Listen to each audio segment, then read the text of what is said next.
In the previous video, we built a frequency distribution to describe the quantitative variable before us, that being the hours of TV watched per week for our customers.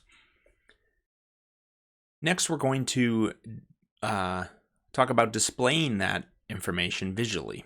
So this frequency distribution definitely does sum up the data for us. It's much easier to glance at this and scan through the various bins compared to the wall of numbers in the actual data set.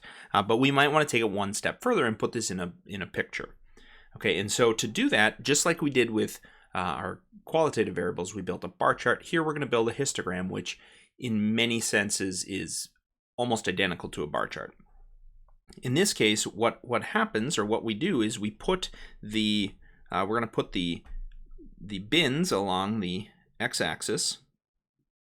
Okay, and so we'll have 0 to 12.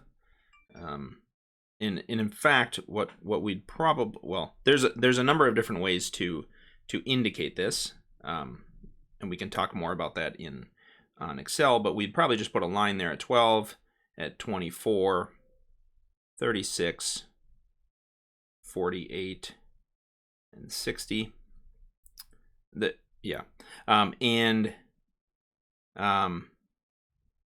Actually, given the way in which we've outlined our bins, it might be best to actually write these as 0 to 12, 13 to 24,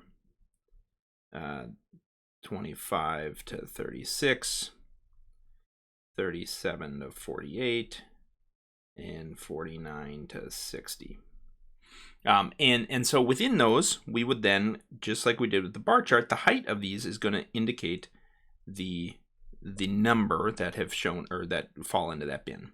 So 13 to 24 is up here at 7. Then we go up to 12. I don't promise this is fully to scale. And then a 2 down here.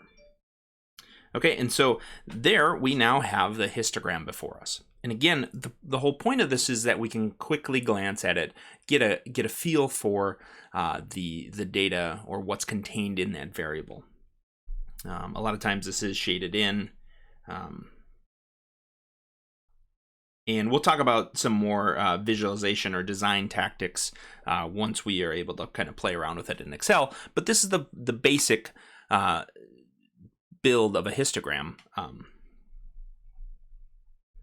Now, just visually, what's different between this and a bar chart is that we haven't allowed any space in between. So remember, the bar chart, had bars and then a space and another bar and so on, and that was to highlight the differences between the classes. Now here they're smushed together, and the reason for that is that there's no space between our bins, right? We have a kind of a unique situation here where we're just on the whole numbers, so there is kind of a space from 12 to 13, but what we want to show with the histogram is that one bin flows into the other, and so there's no chance to be in between the bins, and even in our case, because it's whole numbers, there isn't an ability to be in between the bins. You're either in one or the other, and so we keep them smushed together like that. So visually, if you're looking, that's your biggest hint that you're working with a histogram in a quantitative variable just by glancing at it. So a histogram plays very closely with what we call a polygon distribution. And so we'll briefly mention that here, largely to satisfy the same, we'll just pop over here. A polygon distribution for the same data would look fairly similar. So we'd have, but it's just going to be points with connected lines. Okay, so it would be something like this. Okay, and then it would just be lines connecting these two, or these dots. Now, why do we display it this way? Well, the big use of a polygon distribution is is to look at two or more distributions on the same chart. So if this was one set of customers, but we wanted to compare it to maybe another branch's customers, and we wanted to put the same information on this histogram, it would be difficult because one of them would be over kind of crowding out the other one as we try to draw them on the same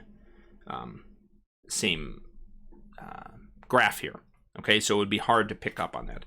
If we turn instead to the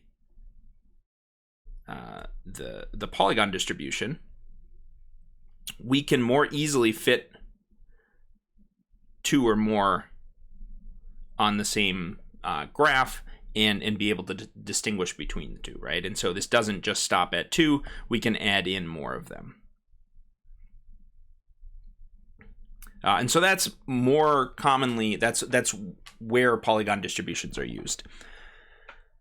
So how do we actually build a polygon distribution? Well, if we return back, let me just refresh my memory. So what we do is, instead of drawing the whole box, we put a single point and we pick the middle point of the bin. Okay, so in this case, we would draw the point at,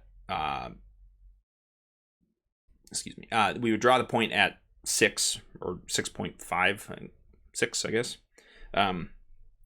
So let me just draw a new one. Instead, we would have the dot at 6.5, and we would still put that up at 3, right? So our first bin contained 3.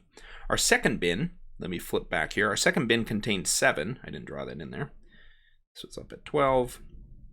Our second bin contained 7, and we would draw that at what is the midpoint of what is that? 37 divided by 2 is what's 37 divided by 2? Somebody help me out. 18.5. Okay, so we would have a dot at 18.5, right? That's the middle point between 13 and 24. And then the next one would be up at 12, and that's the midpoint of 25 and 36, which is 30.5. Okay, and so we pick the middle point on each of these and connect the lines. And you can finish out the rest if you would like. And so that's how we build a a polygon distribution. And again, the point being that we could fit more than one on the same graph and more easily compare across groups.